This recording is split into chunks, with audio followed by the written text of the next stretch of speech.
ગુજરાતના પ્રદેશ પ્રમુખ જગદીશ વિશ્વકર્મા દ્વારા જે ગેનીબેન ઠાકોર વિશે સાડીના પલ્લુ જેવું નિવેદન આપવામાં આવ્યું છે, તે ભાજપના પ્રદેશ પ્રમુખ દ્વારા જે આ નિવેદન આપવામાં આવ્યું છે, ભાજપના નેતાઓની આ માનસિકતા દર્શાવે છે.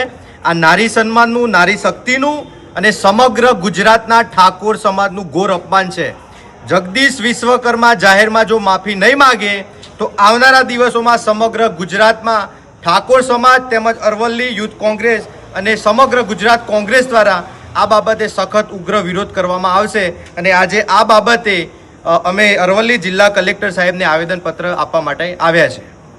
આથી હું ભરતભાઈ ઠાકોર જણાવું છું કે ગુજરાત ભાજપ પ્રદેશ અધ્યક્ષ જગદીશ વિશ્વકર્મા દ્વારા બનાસકાંઠાના સાંસદ ગેનીબેન ઠાકોર વિશે જે સાડીના પલ્લોમાંથી સીટો ખેંચી આવું જે નિવેદન આપવામાં આવ્યું છે, આ નિવેદન અયોગ્ય અને અશોભનીય અને નિંદનીય છે.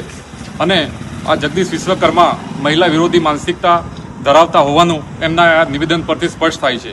અને ગેનીબેન ઠાકોરે સમગ્ર ઉત્તર ગુજરાતના ઠાકોર નેતા છે અને એક બનાસની બેન અને સમગ્ર ગુજરાતનું નારી શક્તિનું ગૌરવ છે.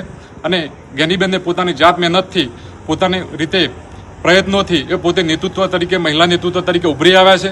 અને આ પ્રકારના બિનજવાબદાર, બેજવાબદાર મહિલા વિરોધી નિવેદન કરવા એ બિલકુલ અયોગ્ય છે. અને જો જગદીશ વિશ્વકર્મા આ ગેનીબેનના નિવેદન વિશે જો માફી માગે તો સારું છે, ન માગે તો આવતા દિવસોમાં વધુ અમે આક્રમક એમનો વિરોધ પ્રદર્શન કરીશું.